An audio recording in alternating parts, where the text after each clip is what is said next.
How to Win Friends and Influence People. Bagaimana mencari kawan dan mempengaruhi orang lain. Oleh Dale Carnegie. Bagian pertama, teknik-teknik dasar dalam menangani manusia. Bab yang kedua, rahasia besar dalam berurusan dengan manusia. Part ketiga. Salah satu orang pertama dalam perusahaan Amerika yang diberi gaji lebih dari $1 juta setahun, di mana saat itu belum ada pajak pendapatan dan setiap orang yang mendapat $50 seminggu dianggap sudah cukup baik, adalah Charles Schwab.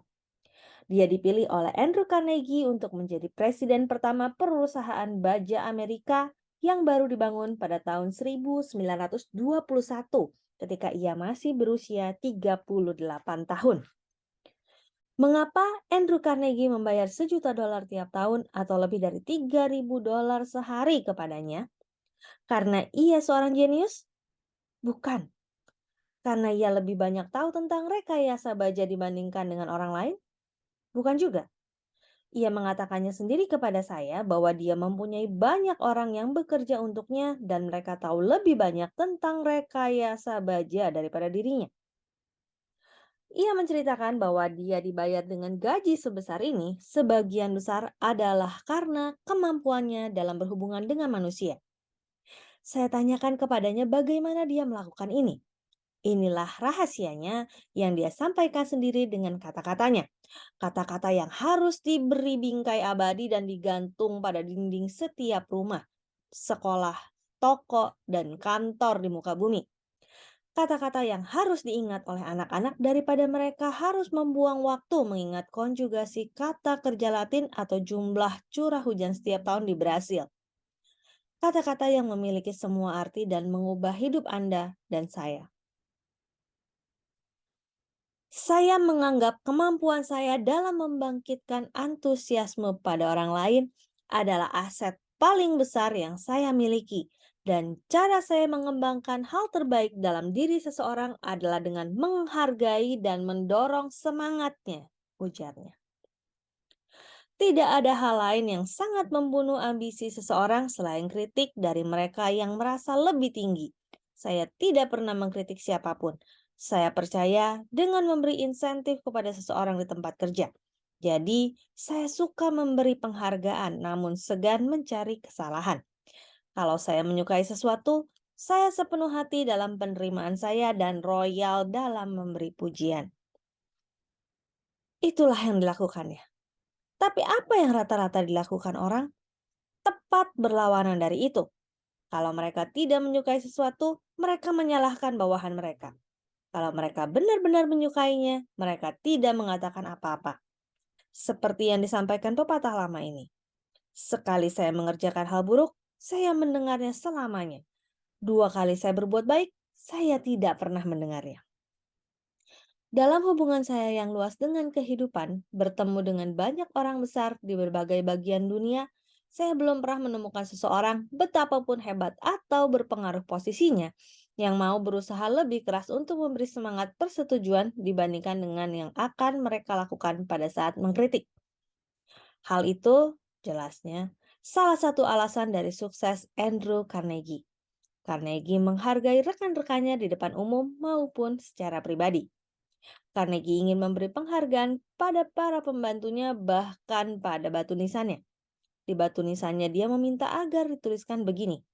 Di sini berbaring seseorang yang tahu cara membuat orang-orang yang lebih pandai dari dirinya mengelilinginya. Penghargaan yang tulus merupakan salah satu rahasia sukses John D. Rockefeller dalam menangani orang-orang. Misalnya, tatkala salah satu dari mitranya, Edward T. Bedford, mengalami kerugian $1 juta untuk perusahaan itu karena satu pembelian buruk di Amerika Selatan. John bisa saja mengkritik, tapi dia tahu Bedford telah berusaha sebaik mungkin dan insiden itu ditutup. Kemudian Rockefeller menemukan sesuatu untuk memberi penghargaan padanya. Dia memberi selamat pada Bedford karena telah mampu menyelamatkan 60% uang yang telah diinvestasikannya. Itu luar biasa, ujar Rockefeller. Kita tidak selalu berhasil sedemikian baik. Saya mempunyai satu kisah di antara clipping-clipping saya yang saya tahu tidak pernah terjadi. Namun kisah ini mencerminkan hal yang sesungguhnya, karena itu saya akan menceritakannya pada Anda. Menurut kisah konyol ini, ada seorang wanita petani di penghujung hari kerja yang sibuk meletakkan setumpuk jerami di depan para lelaki. Dan ketika mereka tercengang dan bertanya-tanya apakah dia sudah gila, dia menjawab, "Mengapa? Bagaimana saya tahu kalian sudah memperhatikan? Saya sudah memasak untuk kalian selama 20 tahun sampai kini dan sepanjang waktu itu saya tidak pernah mendengar sepatah kata pun yang memberitahu saya kalau kalian tidak makan jerami." Ketika satu studi dibuat beberapa tahun yang lalu mengenai para istri yang melarikan diri, apa menurut Anda yang telah didapatkan sebagai alasan utama para istri itu melarikan diri? Kurangnya penghargaan. Dan saya akan bertaruh bahwa para suami yang melarikan diri juga memberi hasil yang sama. Kita sering tidak menganggap pasangan kita, sehingga kita tidak pernah membiarkan mereka mengetahui kalau kita menghargai mereka. Seorang peserta kursus kami menceritakan satu permintaan dari istrinya. Istrinya dan sekelompok wanita lain di gerejanya terlibat dalam satu program peningkatan diri. Dia meminta suaminya agar membantunya dalam usaha ini dengan memberi daftar 6 hal yang suaminya yakin dia bisa lakukan untuk menjadi istri yang lebih baik. Si suami melaporkan hal ini di depan kelas. Saya tercengang dengan permintaan semacam itu. Terus terang, mudah sekali bagi saya untuk menuliskan 6 hal yang saya ingin diubah dalam dirinya. Ya ampun, daftar itu bisa menjadi 1.000 hal yang juga dia ingin rubah dalam diri saya. Tapi saya tidak melakukannya. Saya katakan kepadanya, coba saya pikirkan dulu dan saya akan beri jawabannya esok pagi. Esok paginya, saya bangun pagi-pagi sekali dan menelpon toko bunga. Lalu meminta mereka mengirim 6 kuntum mawar merah untuk istri saya dengan satu catatan yang mengatakan, saya tidak bisa memikirkan 6 hal yang ingin saya ubah dalam dirimu. Saya mencintaimu sebagaimana dirimu. Ketika saya sampai di rumah sore itu, siapa menurut Anda yang menyambut saya di depan pintu? Tepat sekali. Istri saya. Dia hampir menangis. Tidak perlu diutarakan, saya sangat bahagia karena saya tidak mengkritiknya seperti yang dia minta. Minggu besoknya di gereja, setelah istri saya melaporkan hasil tugasnya, beberapa wanita kawan belajarnya mendatangi saya dan berkata, itu adalah hal paling mulia yang pernah saya dengar. Saat itulah saya menyadari kekuatan dari suatu penghargaan. Demikian How to Win Friends and Influence People, bagian 1, bab kedua, part ketiga.